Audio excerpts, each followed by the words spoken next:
The world woke up to shock. Missile attack hits U.S. military base in Bahrain, flashed across screens from Washington to Manama.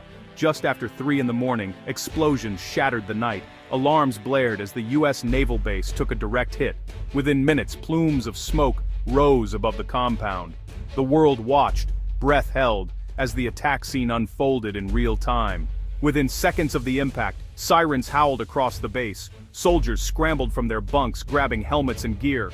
Emergency drills kicked into action, but nothing could prepare them for the real thing. The base's loudspeakers boomed, "Incoming! Take cover!" Confusion reigned in the first moments. Outside the base, Bahraini police raced to secure the perimeter. Ambulances weaved through traffic, their sirens echoing off the city's high-rises. Local families, woken by the blast, huddled together in fear. Smoke drifted through the streets, mixing with the sound of distant alarms and shouting voices. In the command center, officers assessed the damage and accounted for personnel. Rumors flew. Was this the first strike, or were more coming? Phones rang in a frenzy as military families tried to reach loved ones. Many calls went unanswered, adding to the panic. Despite the chaos, protocol took over. Firefighters arrived, searching for wounded. Medical teams set up triage stations. Soldiers stood guard, weapons ready, eyes scanning the horizon for more threats. The sense of danger was overwhelming, but training and discipline kept panic from spreading further. For those on base, adrenaline surged. Some soldiers whispered prayers, others barked orders, but all felt the weight of uncertainty.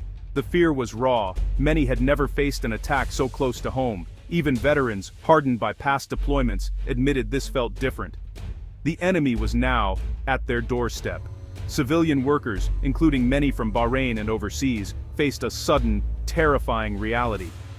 For years the base had seemed secure. Now, security felt like a distant memory. Many scrambled to safety, their faces pale with shock. In nearby neighborhoods, parents hugged their children tighter, unsure if more danger was coming. Wives and husbands of U.S. personnel, whether in Bahrain or stateside, endured agonizing minutes without news. Social media groups filled with desperate questions. Has anyone heard from John? Is Lisa okay? The sound of sirens and the lack of answers only deepened the dread. The base, usually bustling with activity, became eerily quiet, except for the emergency crews. Soldiers checked on each other, realizing in a new way how much they depended on their comrades. Even as the fire was brought under control, the emotional toll was just beginning to show. As the explosions rocked the base, their shockwaves rippled through surrounding neighborhoods. Windows shattered blocks away. Car alarms went off in unison, joining the chorus of sirens and shouts. Streetlights flickered as power grids strained under the chaos. People rushed outside in pajamas, scanning the sky for more missiles. Within minutes, Bahraini emergency services mobilized. Fire engines, police cars, and ambulances sped toward the scene, lights blazing. Hospitals prepared for casualties, unsure how severe the damage might be. Local mosques opened their doors for those seeking shelter from the chaos. Rumors swirled among residents. Some believed a full invasion was underway. Others worried about chemical exposure or secondary explosions. Misinformation spread quickly, fueled by fear and the lack of official updates. Despite the confusion, the response was swift. Emergency crews worked alongside U.S. Navy personnel to secure the area and aid the injured.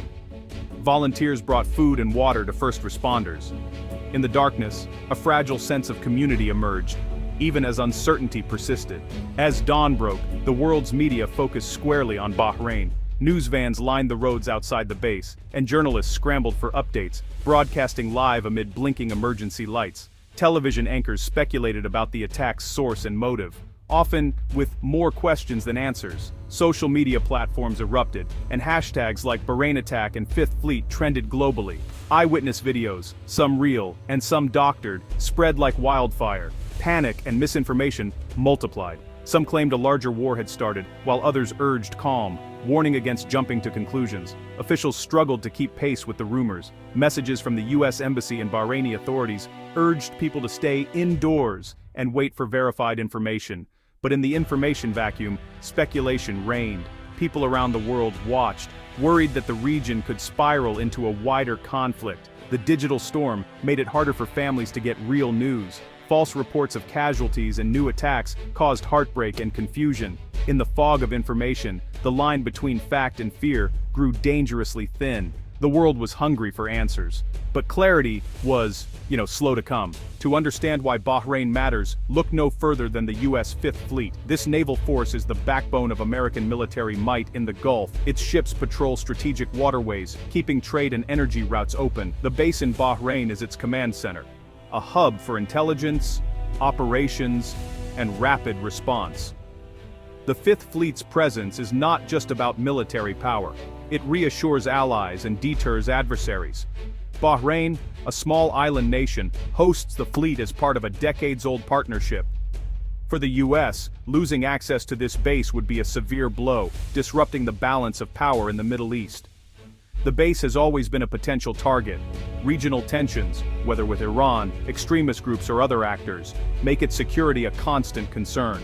The attack showed how vulnerable even the best-defended facilities can be. It also reminded the world of the risks involved in projecting power abroad. As investigations began, experts debated whether this was a warning or the start of something bigger. Either way, the strike on the Fifth Fleet sent shockwaves through military and diplomatic circles. The Gulf, already tense, was now on edge.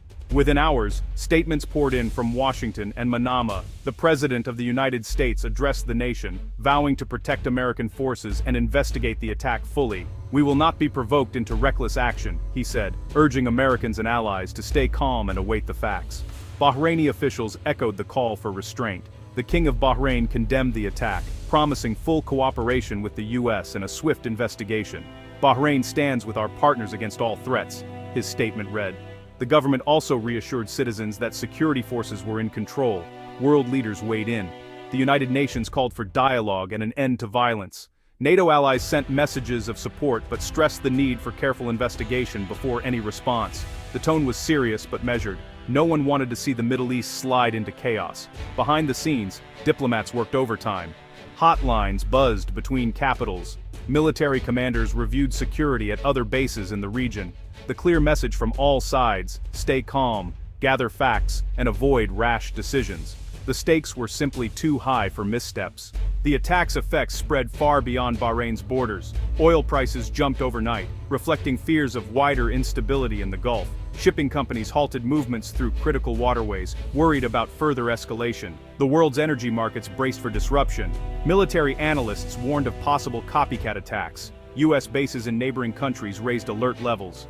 Regional leaders, including those in Saudi Arabia and the UAE, strengthened security around key infrastructure. The risk of unintended escalation loomed large. Politically, the incident tested alliances. Some in Washington called for a show of force, while others urged caution. In Bahrain, local leaders balanced support for the U.S. with concern for public safety and stability. The attack highlighted how quickly regional tensions could flare into crisis. The economic impact was immediate and global. Bahrain's stock market stumbled. Insurance costs for ships and planes in the Gulf soared. Investors watched nervously, knowing that any further violence could send shockwaves through the world economy. The region's delicate balance was under threat. As the smoke cleared, the true cost of the attack became apparent. Injuries were reported, though details remained sketchy. The psychological wounds, however, ran deep. Soldiers replayed the night's chaos in their minds, questioning their safety far from home. Many quietly wondered if it could happen again. Local families, especially those living near the base, faced restless nights. Parents soothed frightened children, trying to explain why their city had become a target. Expatriates and military families considered whether to leave Bahrain altogether, fearing another attack or a drawn-out crisis. Questions hung in the air. Who was behind the attack? Would there be a military response? Could the region avoid a wider war? The answers would take time and careful diplomacy to find. For now, the priority was safety, clear information, and support for those affected. As leaders called for calm, the world watched and waited. The events in Bahrain were a stark reminder of the Middle East's volatility. Only through restraint, smart investigation, and honest communication could the crisis be contained. The hope was that wisdom would guide the next steps, and that the worst had already passed.